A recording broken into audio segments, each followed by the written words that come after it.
Part 12 पेड़ों को मत काटो। हम सभी जानते हैं कि पेड़ हमारे लिए बहुत उपयोगी हैं। ये हमें प्राणवायु भी देते हैं और एक माँ की भांति ये हमारे भरण पोषण में सहायक होते हैं और ये पर्यावरण का संतुलन भी बनाए रखते हैं। प्रस्तुत पाठ के माध्यम से प्रसिद्ध पर्यावरण रक्षक सुंदरलाल बहुगुणा के कुछ अनुभवों को साझा किया गया है। चलिए पाठ पढ़ते हैं। सुंदरलाल कक्षा 6वीं में पढ़ता था। उसे पेड़ लगाने का बहुत शौक था। वह एक पहाड़ी के गांव में रहता था। वे आसपास के जंगल से पेड़ों के बीज उठा लाता, उनसे पौधे तैयार करता और फिर उन पौधों को लगा देता, उन्हें पानी देता। जब वे छोटे छोटे पौधे बड़े वृक्ष बन जाते तो सुंदरलाल को जितनी रुचि पेड़ लगाने में थी उतनी ही रुचि उसे पढ़ाई में भी थी। वह रोज रोज स्कूल जाता और गुरुजी जो भी पाठ पढ़ाते उसे वो पूरी तरह याद करके परीक्षा में हमेशा वो प्रथम स्थान पे आता था। पेड़ लगाते लगाते वह 20 साल का हो गया। उसने हाई स्कूल की परीक्षा पास कर ली। उसे पेड़ पौधों से इतना लगाव था कि वे सब उसे अपने परिवार की भांति लगते। उसने अपनी एक मित्र मंडली भी तैयार की और उनसे पेड़ पौधे के प्रति स्नेह की भावना जागृत की। उसका कहना था कि पेड़ हमारे माता पिता के समान हैं। ये हमें छाया देते हैं, फल देते हैं।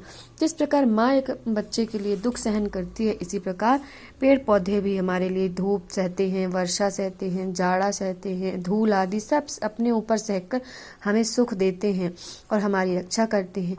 जब भी कोई व्यक्ति वृक्ष काटने आता तो उसे बड़ा कष्ट होता था। उसे ऐसा लगता कि उससे पेड़ नहीं उसके शरीर का कोई अंग काट रहा हो। वह सबसे विनम्र भाव से यही समझाता और पेड़ काटने से रोकता, और कोई जब नहीं मानता उसकी बात तो वह उससे लड़ाई झगड़े के लिए भी तैयार हो जाता था। सुंदरलाल अपनी बीए की परीक्षा के लिए नैनीताल जा रहा था। एक बार उसने देखा रास्ते में कुछ लोग पेड़ काटते हुए। उसका मन बेचैन हो गया। वह बस से उतरकर उन लोगों को रोकने लगा, पर उसके हैरानी का ठिकाना नहीं था जब उसने सुना कि कंपनी वालों ने उन मजदूरों को पेड़ काटने के लिए भेजा है, परंतु वे कंपनी वाले मजदूरों पर उसका कोई बस नहीं चला। उसे इसका भयंकर परिणाम दिखाई देने लगा। यदि इसी तरह सब पेड़ पौधे कट जाएंगे तो हरे भरे जंगल नष्ट हो जाएंगे और गांव में बसने वाले लोग अनाथ होकर रह जाएंगे।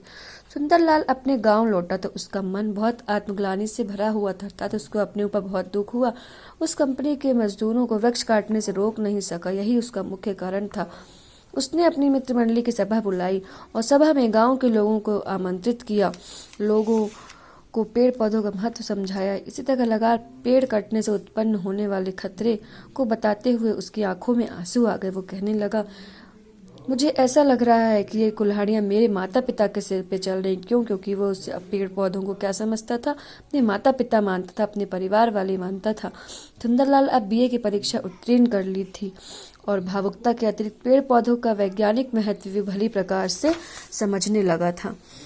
वह समझ गया यदि पेड़ पौधे नष्ट हो गए तो पर्यावरण का संतुलन बिगड़ जाएगा और इस प्रकार वृक्षों के अंधाधुंध कटाई से वर्षा नहीं होगी, और वर्षा नहीं होगी तो क्या होगा?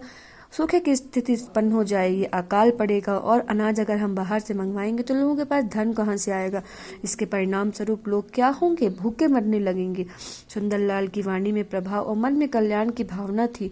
सभी लोगों के सामने उसने अपना पक्ष रखा। उसकी बातों को सुनकर लोगों को भी लगा कि यह ठीक कह रहा है, हम सबको इसका साथ देना चाहिए। यही नहीं, सुंदरलाल ने अपने मित्रों के साथ आसपास के सभी गाँवों में जा जाकर यात्रा प्रारंभ की। बहुत सी सभाओं का आयोजन किया और लोगों को वृक्षों के महत्व और उसके कटने वाले खतरे से बारे में समझाया, सावधान किया। उसने सरकार को भी अनेक पत्र लिखे।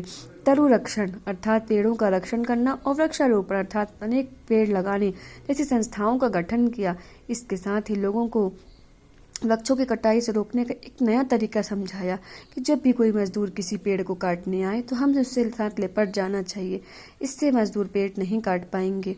सुंदरलाल इस आंदोलन को चमत्कारी ढंग से लोकप्रियता मिली। जहाँ भी कंपनी के मजदूर या अन्य कोई व्यक्ति किसी पेड़ को काटने, वृक्ष को काटने के लिए आता तो लोग उस पेड़ से लिपट जाते।